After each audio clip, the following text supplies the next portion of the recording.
Ladies and gentlemen, good evening. Tonight we're going to talk about the new stuff in Java 25 and how to get started with Java 25. It will be released in September, the 16th of September. That is the plan, the general availability. But you can already now get a early access version, and you can also try it out with IntelliJ. You need to update your IntelliJ to latest and greatest. That means 2025.2. Then you will have support for Java 25 and also Maven 4. We will talk about Maven 4 and they specify in other videos. But let's jump to Java 25. Why is it important? It's important because it's long-term supported or long-term stable, and that means that this will be kind of the standard for many years to come. So it is, that's why it's important. It will be the new standard after September. And the best practice will be to use Java 25. And of course, there are some performance tuning things in Java 25, and there's also some new syntax, which is quite cool. Some of it targets new developers. It has always been known that it's a bit difficult for new developers to come in and try out Java, because first of all, if you want to create a main method, if you want to do some code that actually write something on the screen, in the old days you did not have the J shell. You had to write a main method, and before you could do that, you had to write a class. So you had to first understand what is a class, and then you had to write a public static void main method that then took some string a string array as argument, and that's so it will be quite difficult to just get into the language and just get started with some hello world. And then when you want to write hello world, then you should write system out println. While in Python you can just write println or print, right? So some of that has been targeted in this edition right here. They have something that is called compact source files and instance main methods, which makes it much easier. You don't have to write a class. You can just make a main method that returns void. And another thing that comes is flexible constructors. So when you're extending other classes, then in the good old days, then you could not. Then you had to write super as the first. Super or this as the first line. Now you do not need to do that. You can actually write some code, and then you can call the super constructor a bit later. That means that you will save yourself for some redundant codes, because it would actually end up in sometimes duplicated code when you had to do it with this approach. But that has now been solved with the flexible constructor bodies right there. But we will go through them just for your information. If you want to dig into this by yourself, then you can go to OpenJDK, Projects JDK, and then 25. And then you can find this page right here where you get the overview of what is actually included in Java 25. Another good place to look is Baldung. They have a good article about what is new in Java 25. I also found a good article in JRebel. They had a good article also, and they had a good explanation also to some of the issues. So that is it. Let us go through each point right here. The stable values. This is also very interesting actually. It's like optional, so that just means that you can actually have a value that it is immutable. And that has been one of the problems with Java actually for many years, that you could not really create something that was immutable. I have dumped a lot of code right here, but let us. I'll take all of this and I'll comment it out. Actually, let us create a new.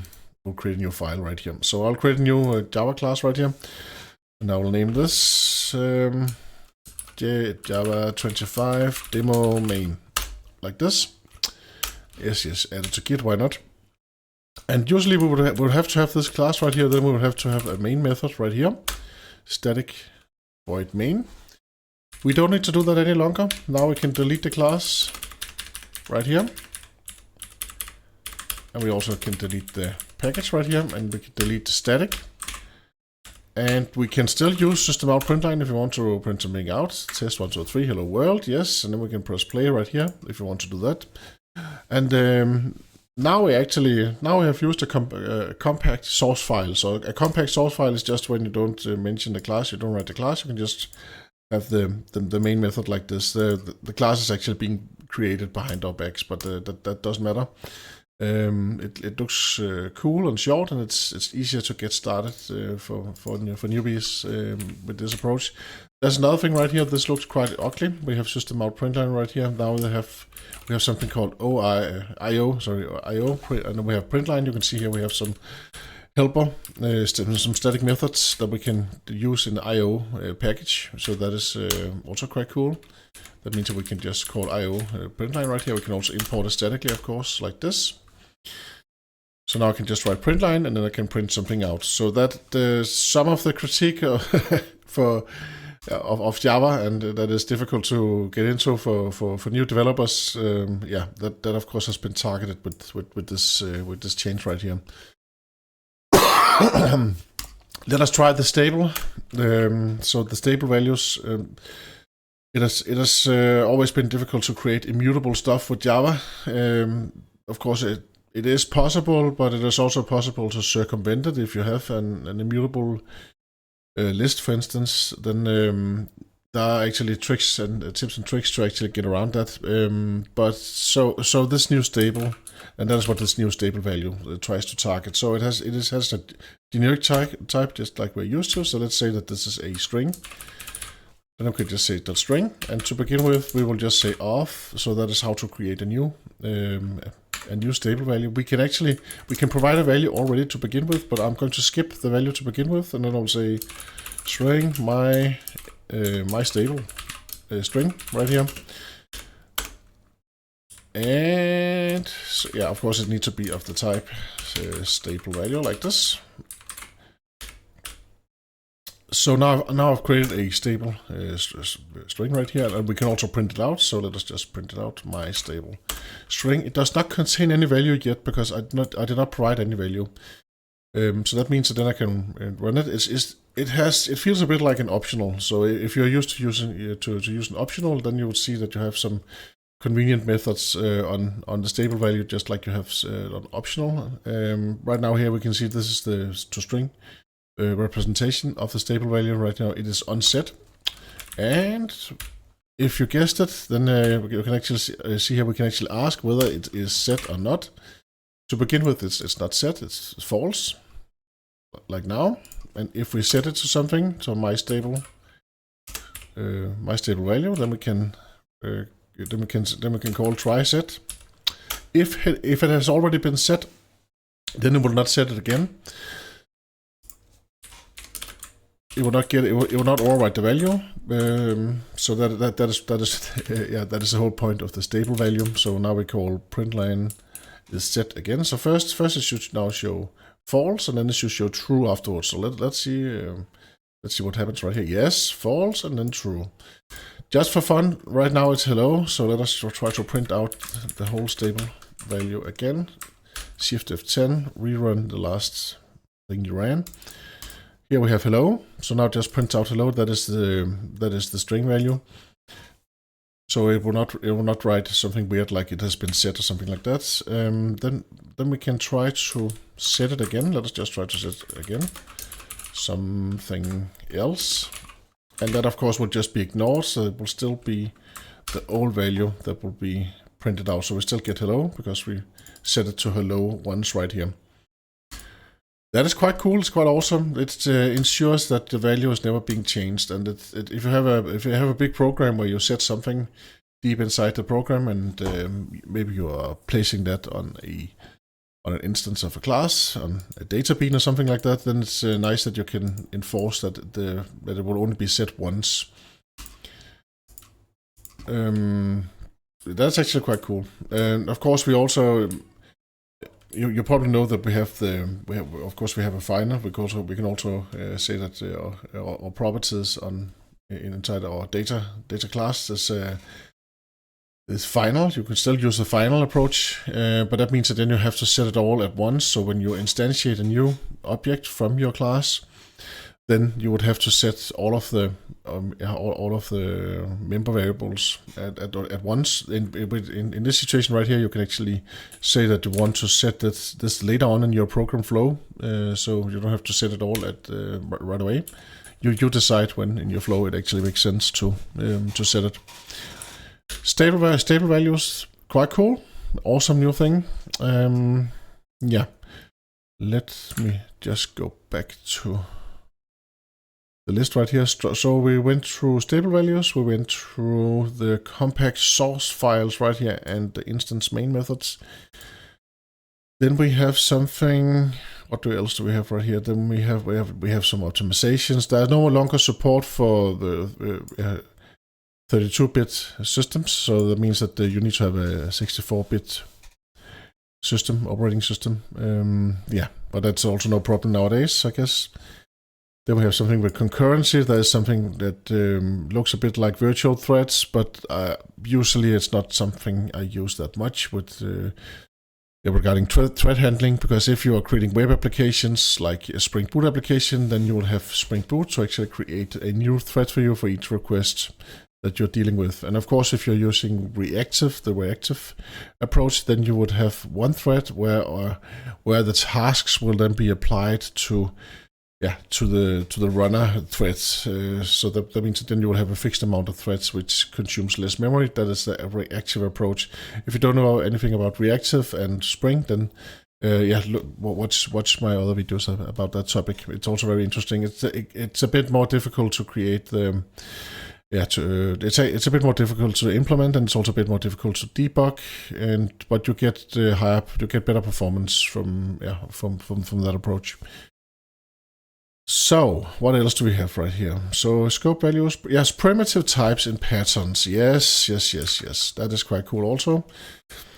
So let us just create a new file right here. So we will say new class, and we will say demo primitive types in switch and instance of. So that means that now we can actually use instance of and switch, and we can do that on primitive types also. So again, we will just have a main out here and delete the package and all that. There was one thing I forgot to show you, that if you want to get started with this, then of course you need the latest and greatest IntelliJ, which is right now 2025.2. Then you go to your after you've created your project. You could create a Spring Boot project. You can also just create a plain old Java project with a POM file or a build.gradle file right here. So what you do is you press the 4. You mark the top folder right here. Press the 4, or you find the project structure inside in the menu. That's also possible, of course. Then you press settings right here, and then you can choose SDK right here. If you don't have 25 early access already, EA stands for early access, then you can press download JDK, and then you can just choose it from the list. Then you can find it in the bottom. Then you will say open JDK 25 early access. And of course there are different flavors of the Java version, so you can choose whether you want to use GraalVM or Oracle's or those are actually the options right now.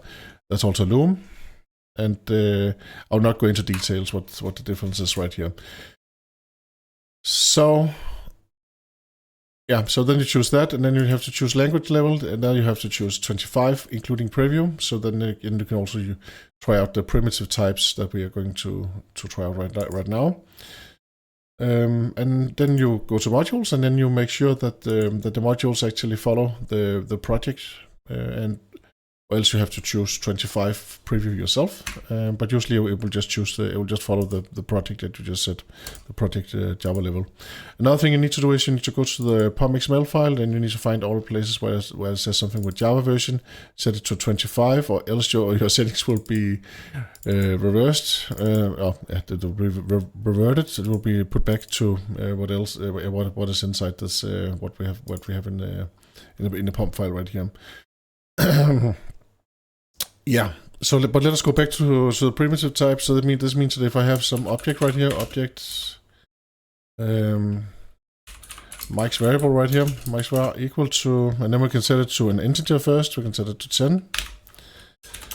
then of course we know for a long time then we could actually ask for the instance of like this. Like we can say if Mike's var instance of integer, and then we could actually set this integer. Then we can say integer, my integer like this. And then I could use the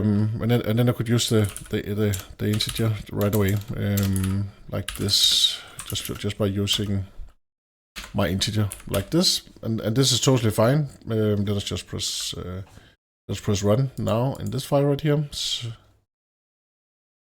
So now it's 10. That is the result right here. So that has been the case for some time now. But now the new situation is that now you can also use primitives. So that means I can write int right here, and then I can do the same, and I can get 10 as a result again. So that's quite cool. And of course I can do the same with switch. So I can call switch and then Mike's var like this. And then I can say case int, and then we can write some code right here. I actually just forgot. Let me just look right here.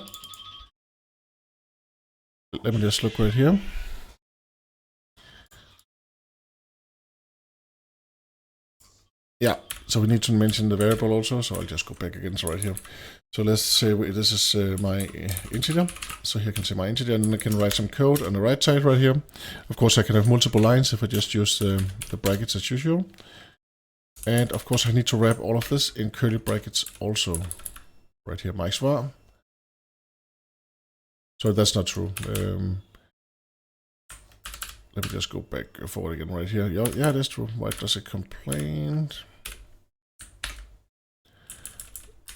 What does it say right here? It says switch. That's because we need to create a default, of course. So here now we have the integer right here. So if it's an integer, then we can print out something. We can steal the printout from here. Delete the code down here. We're probably not going to use that again. So we say integer from switch like this, and shift F10, run again. Now we got integer from switch right here, and of course we can add one more. We can also ask it what if it's a double. Again, this is a primitive, and here we can say my double, and then we can say double from switch, and then my double like this. Again, we get the same result right now because it's not a double, it's an integer, so we will end up in the first switch up here. And of course, we do not need to use curly brackets when we only have one line. That's only for multiple lines, but now we have it. So then we'll say 10.5, and you don't have to write D for double, but that is implicit, so that would just be like that per default. So let us try again now. So now we got into the double from switch, 10.5. And should we also try a string? Yes, we can do that also. So let us try with a string. My string. String from switch. And then my string like this. And then instead we will actually change it to something else. Something. Shift F10, run again. Yes. Okay, but Mike, what happens if you use the wrap type, like the integer type? So integer, new integer. That is not the way to actually do it. We will say integer dot get integer, then we can have a text right here. Then we have 20 this time. So now we create an integer this is the wrapped type. What will happen then? Then we will say exception blah blah blah require non-null.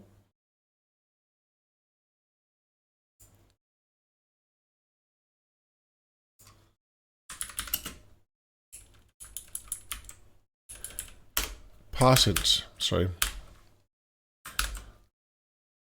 Let's try again. Integer from switch 20. So we end up right here again.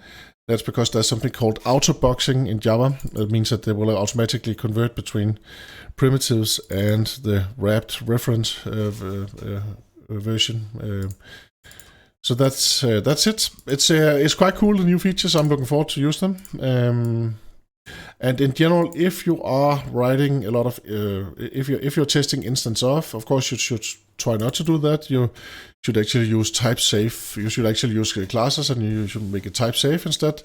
That is the first trick. But if you for some reason have an object because maybe you got some data from a map from somewhere, and you don't know what type it is, then instead of having like 10 if instance of statements in your program, like if and then else if instance of blah blah blah blah, then use a switch instead. It's much more elegant. That's just a generic trick, tip and trick, best practice if you want to use that. And if you have a map with some data where you don't know the outcome of it, so let's say that you have a map like this. It could just be object. So it does not need to be a stable map, just my map right here. And then you have a map and a map of. Now I'm just creating a dummy map right here. I'm gonna say name, and then we say Mike. And age 20, yeah, okay, that's it's a good map already. Yes, so now we have name and age.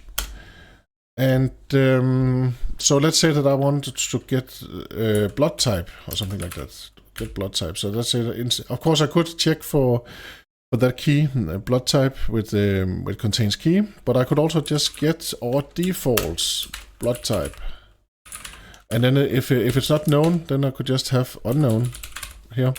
So that means that now I will actually not end up with some weird null pointer exception when I always, if I always use get or default, then I will get then I don't have to deal with null pointers, null checks afterwards.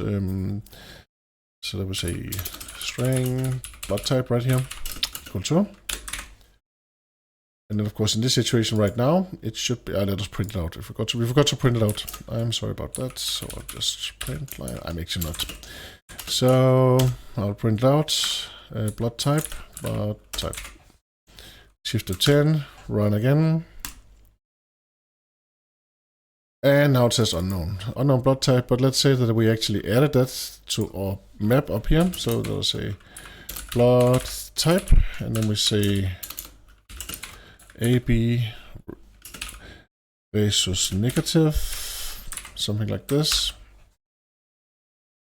Now you'll get, oh yeah, I misspelled blood. Of course I have to spell it, correctly. So now it says AB versus negative, and of course if I don't have the type, then it will give me unknown. Unknown like this. So that's it. This is Java 25. It looks cool. It's coming soon, so be ready to use it.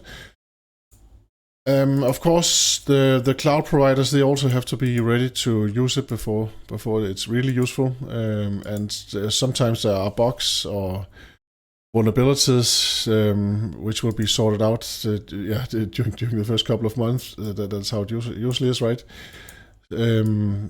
So of course Spring need to adopt it, and also the cloud providers need to be ready for it, and then it is a good idea to bump your Java version. But it's good to know which new features that we have in Java 25, and I think it's good that they think a lot about new developers. So new developers can come in right here. There's also a new vector type inside it, which is good for math, and it's also good for machine learning. Because actually Python is more popular if you're dealing with the machine learning and AI, then it's then you'll probably have a Python library and Python framework to help you, just because it's much more convenient and easy to go through and use those libraries. And there are also some machine learning libraries that are not written in Java, that are written for Java. That is only written for Python. But that is another story. And thank you very much for watching, and thank you very much for all of your comments and likes. They are always appreciated, of course. Have a great evening, and I hope to see you again soon. Bye bye.